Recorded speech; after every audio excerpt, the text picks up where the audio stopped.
Hey everybody, it's Pam with Pam's Craft Boutique, and today we are going to make some watermelon cookies. The first thing I'm going to do is use my clay from the Primitive Pumpkin. I'm using cookie dough, which is a great color if you're making cookies.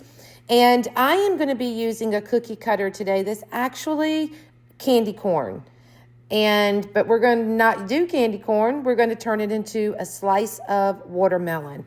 So I want it pretty thick. So I am using these, I don't really know what they're called, but I got them at Hobby Lobby and in the baking section. And they come like a set of 3. And it's so when you roll your dough out, you get the same width of your dough all the way across. And it does work really well. And here is my candy corn cookie cutter that we're using. And I'm just going to make 2 today. But I thought maybe if we made some watermelon, that summer would come a lot more quicker. The weather here has been really nice, but apparently we're getting more cold weather this week. So yay us. I just want it to stay warm. But, you know, we don't always get what we want, right? So maybe we make some watermelon cookies. We can feel like summer is coming a lot quicker. So I made my bottom out of clay, but I'm going to do something a little bit different than the on the top. I'm not going to use clay. I'm actually going to use lightweight spackle that's been mixed with paint to get the different colors that I need. All right, and then I'm just going to use a frosting tip. And it ended up being too big when I piped it out, so I scraped it off and changed my piping tip. I think it's like a 21 maybe.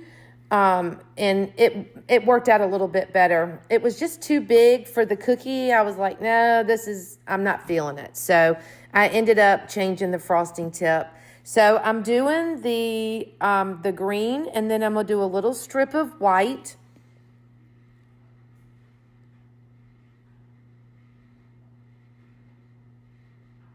Now, I'm going to do red, but you can do pink if you want to. A lot of people decorate with pink watermelon, or you can do one of each.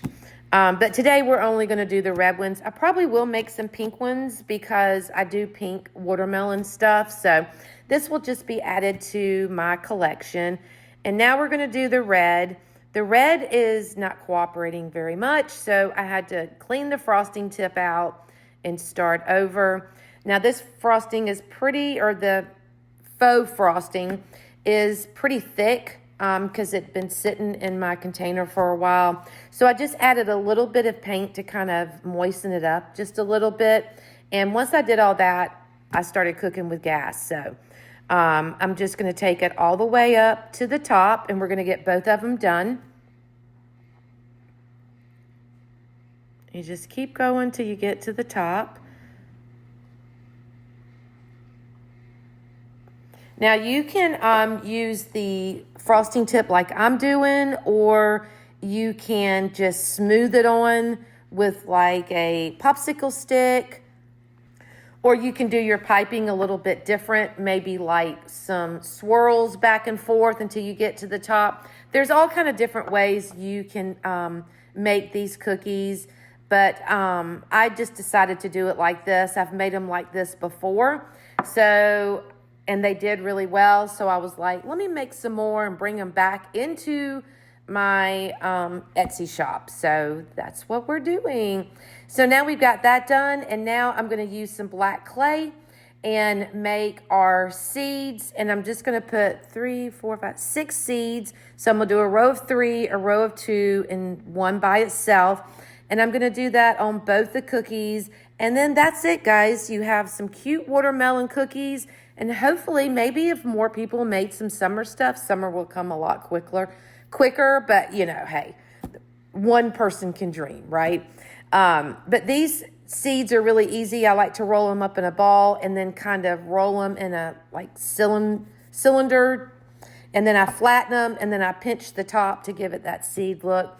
And then that's it, guys. That's all you've got to do. I hope y'all have enjoyed this video. Thank you so much for watching me and always supporting me. And if you wouldn't mind sprinkling this out, that would be greatly appreciated. And stay tuned for more videos.